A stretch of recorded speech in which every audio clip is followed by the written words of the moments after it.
Hi friends, GST amnesty scheme में एक नई अपडेट आई हुई है।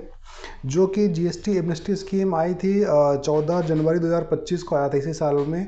और 21 मार्च 2025 को इसका एक इशूज भी आए थे। जब उस टाइम पे तो मार्च लास्ट डेट थी पेमेंट करने के लिए, तो उसके रिगार्डिंग्स में क्लैरिफिकेशन भी आया हुआ था। और आज 14 मई 2025 एक न्यूज एंड अपडेट सेक्शन में जीएसटी में अपडेट आया हुआ है। Advisory on appeal withdrawal with respect to the waiver scheme.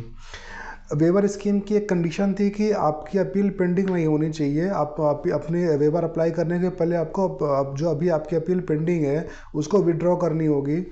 जो ये अपील फाइल होती है हमारी APL 01 में फाइल होती है, 02 में एक्नॉलेज होती है, एक्नॉलेज बाय द डिपार्टमेंट। तो अगर आपके इसमें अभी जो अपडेट आया है उसका मेन ब्रीफिंग ये है कि अगर आपने APL 02 इशू होने के पहले अगर आपने विड्रॉल अप्लाई कर दिया तो उसका स्टेटस ऑटोमेटिक वहाँ पे चेंज हो जाएगा कि एप्लीकेशन विड्रॉन। APL 02 इशू होने के पहले APL 02 हमारा होता है एक्सेप्टेंस ऑफ अपील, जो कि जब हम अपील फाइल करते हैं तो वहाँ से एक्सेप्टेंस चाहिए होती है। एक्सेप्टेंस के बाद GST APL 02 इशू होता है।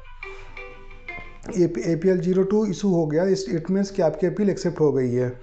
उसके बाद इसमें अभी जो वेवर के लिए मेन कंसर्न था कि आपकी अपील विड्रॉ होनी चाहिए अगर आपने अपनी अपील फाइल किया है, स्पेशली कोई अपील पेंडिंग नहीं होनी चाहिए।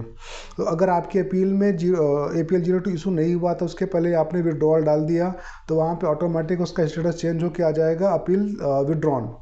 बट अगर आपका APL 02 इशू हो चुका है तो उस केस में क्या करना पड़ेगा कि आपको अपने डिपार्टमेंट से कंसर्न करना पड़ेगा और उसके स्टेटस को चेंज करवाना होगा कि आपका जो अपील था वो आपने विड्रॉ कर लिया है।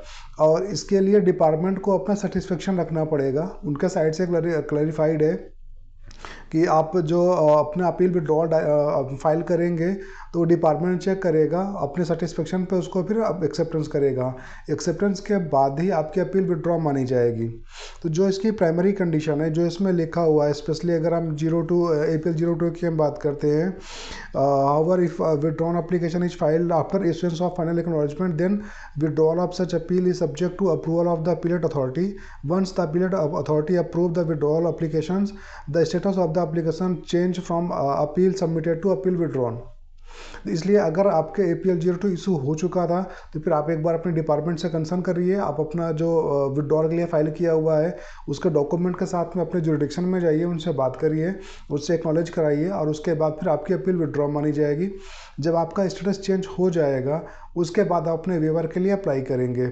जो हमारा APL 0102 में हमारा जो वेवर के लिए एप्लीकेशन जानी है और अपील जो अभी था अपील आपकी विड्रॉ मानी जाएगी। तो ये एक शॉर्ट एंड अपडेट्स है। अगर आप अपना वेवर के लिए अप्लाई कर रहे हैं तो आप इसको ध्यान जरूर देना। Thank you.